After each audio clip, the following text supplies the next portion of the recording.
Hi my dear friends and families, welcome to Craft Tamil channel. இந்த வீடியோவில் நம்ம வீட்லேயே எப்படி டிராயிங் புக் ரெடி பண்ணுறது அப்படின்னு சொல்லிட்டு தான் பார்க்க போகிறோம். இப்போ நான் பண்ணுற டிராயிங் புக் பார்த்திங்கன்னா ரொம்ப ஈஸியாக பண்ணிடலாம். நிறைய திங்ஸ் எதுவுமே தேவையில்ல. ஓகே, நான் A4 சைஸில் தான் பண்ண போகிறேன் இந்த டிராயிங் புக். அதனால A4 ஷீட் ஒன்று எடுத்து வச்சுட்டு ஒரு சார்ட் பேப்பர் எடுத்திருக்கேன். அந்த சார்ட் பேப்பருக்கு கீழே வச்சு மெஷர் பண்ணிக்கிறேன். 2 A4 ஷீட் இருக்கிற அளவு மெஷர் பண்ணணும். கொஞ்சம் எக்ஸ்ட்ரா ஜாஸ்தியாகவே மெஷர் பண்ணிக்கோங்க.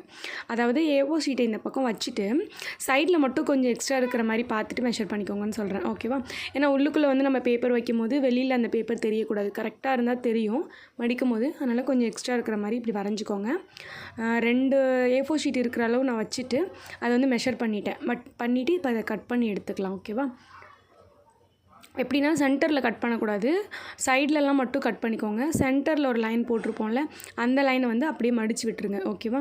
இதுக்கு சார்ட் பேப்பர் தான் யூஸ் பண்ணணும்னு இல்லை. நம்மக்கிட்ட லைட் வெயிட்டான ஏதாச்சும் அட்டை, அப்படி இல்லைனா இன்விடேஷன் கார்டு மாதிரி இருக்கிற அட்டை கொஞ்சம் பெருசாக இருந்துச்சுன்னா அதை கூட யூஸ் பண்ணலாம்.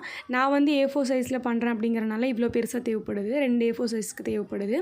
பட் நீங்கள் கொஞ்சம் சின்னதாக செய்கிறீங்க அப்படின்னா இவ்வளோ பெருசு தேவைப்படாது. ஓகேவா? டிராயிங் புக் உங்களுக்கு எந்த சைஸில் வேணுமோ அந்த சைஸில் செஞ்சுக்கோங்க. இப்போ நான் இந்த மாதிரி கட் பண்ணி எடுத்துட்டேன். அதுக்கப்புறம் அதை மடிச்சுட்டு அது உள்ளுக்குள்ளே எவ்வளோ பேப்பர்ஸ் வேணுமோ அவ்வளோ பேப்பர்ஸ் வச்சுக்கோங்க. நான் A4 ஷீட் தான் வைக்கிறேன்.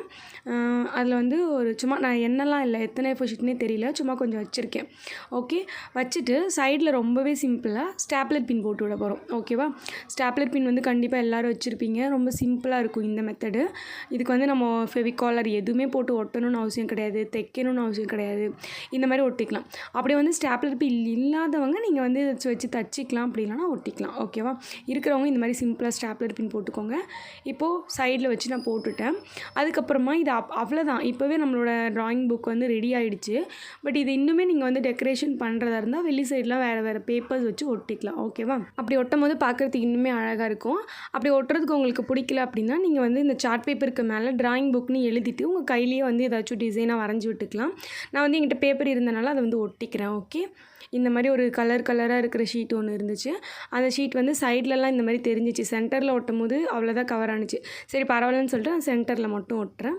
அதோட சைடில் லாஸ்ட்டாக நான் வேறு கலர் ஸ்டிக்கர் ஒட்டிடுவேன். ஓகே, இப்போ பின்னாடி ஃபெவிகால் அப்ளை பண்ணிவிட்டு நான் ஒட்டிக்கிறேன். இது ஸ்டிக்கர் டைப் கிடையாது, அப்படியே கார்டு மாதிரி இருக்கும். ஃபெவிகால் போட்டு ஒட்டுற மாதிரி தான் இருக்கும். ஓகேவா? இப்போ ஃபெவிகால் போட்டு நான் ஒட்டிட்டேன். அதுக்கப்புறமா ட்ராயிங் புக்கில் மோஸ்ட்லி பார்த்திங்கன்னா இந்த லெஃப்ட் ஹேண்ட் சைடில் இன்னொரு ஷீட் எக்ஸ்ட்ரா இருக்கும் பார்க்குறதுக்கு. அந்த மாதிரி இருந்தால் தான் பார்க்கவும் நல்லாயிருக்கும்னு சொல்லிட்டு அதுக்கும் என்கிட்ட ஸ்டிக்கர் டைப்பில் ஒரு ஷீட் இருந்துச்சு. அந்த ஷீட்டை ஒட்டிக்கிறேன். உங்ககிட்ட இருக்கிற ஷீட் வச்சு கவர் பண்ணிக்கோங்க. அப்படி இல்லைனா நீங்கள் ஏதாச்சும் டிசைனாக எழுதிக்கோங்க. இல்லைனா கலர் ஷீட்டையே கூட கட் பண்ணி கரெக்டாக இந்த மாதிரி கொஞ்சம் ஒட்டினீங்கன்னா கூட பார்க்குறதுக்கு அழகாக தான் இருக்கும். ஓகே, இப்போ இந்த ஸ்டிக்கர் டைப்பில் இருக்கிற ஷீட்டை நான் பிரிச்சுட்டு ஃப்ரண்ட் சைடில் ஒட்டிக்கிறேன். 2 சைட்லேயுமே நீங்கள் ஒட்டிக்கோங்க, பின்னாடியும் சேர்த்து ஒட்டிக்கோங்க. கட் பண்ணும்போதே கொஞ்சம் பெருசாக கட் பண்ணி ஒட்டிடுங்க. நான் அதை யோசிக்காமல் தனித்தனி பீஸாக கட் பண்ணிவிட்டேன். பரவாயில்ல, இப்போ தனியாக கட் பண்ணோம்ல அந்த பீஸ் எடுத்து பின்னாடி ஒட்டிக்கிறேன். ஓகேவா? நீங்கள் கட் பண்ணும்போதே கொஞ்சம் பெருசாக அகலமாக கட் பண்ணிட்டீங்கன்னா அப்படியே மடித்து விட்டு கூட ஒட்டிக்கலாம்.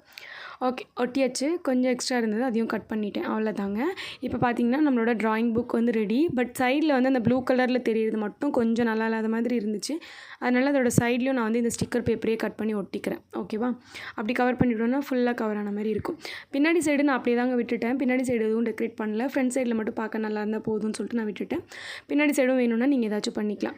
அவ்வளோதான், நம்மளோட ட்ராயிங் புக் ரொம்ப சிம்பிளாக ரெடி பண்ணியாச்சு. தனித்தனியாக நம்ம ட்ராயிங் பண்ணி வைக்கிறத விட இந்த மாதிரி ஒரு புக் யூஸ் பண்ணி நம்ம ட்ராயிங் பண்ணி வைக்கும்போது பத்திரமா இருக்கும். நம்மளோட ட்ராயிங் புக்குன்னு சொல்லிட்டு நேம் எழுதி வச்சுக்கோங்க. கடையில் போய் காசு கொடுத்து வாங்கணும்னு அவசியமே கிடையாது.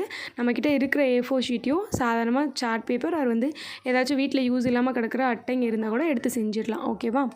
இனிமேல் இதான் எனக்கு ட்ராயிங் புக்கு. நான் இதை தான் ட்ராயிங் புக்கை யூஸ் பண்ணிக்க போகிறேன். ஏன்னா நல்லா இருந்துச்சு. நம்ம கடையில் வாங்குகிற புக் மாதிரியே இருந்ததுங்க. சூப்பராக நான் செஞ்சுட்டேன்னு எனக்கே தோணுது. ஏன்னா இந்த ட்ராயிங் புக் பண்ணுறது ரொம்ப ஒரு பெரிய விஷயம்லாம் கிடையாது. ஈஸியாக செஞ்சிடலாம் எல்லாருமே.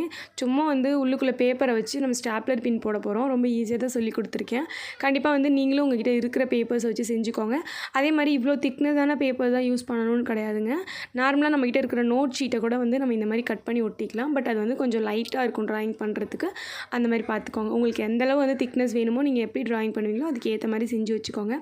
அவ்வளோதான். இந்த வீடியோ கண்டிப்பாக உங்களுக்கு யூஸ்ஃபுல்லாக இருக்கும்னு நினைக்கிறேன். பிடிச்சிருந்தா லைக் பண்ணிவிட்டு நம்ம சேனலை சப்ஸ்கிரைப் பண்ணிக்கோங்க. பாய்.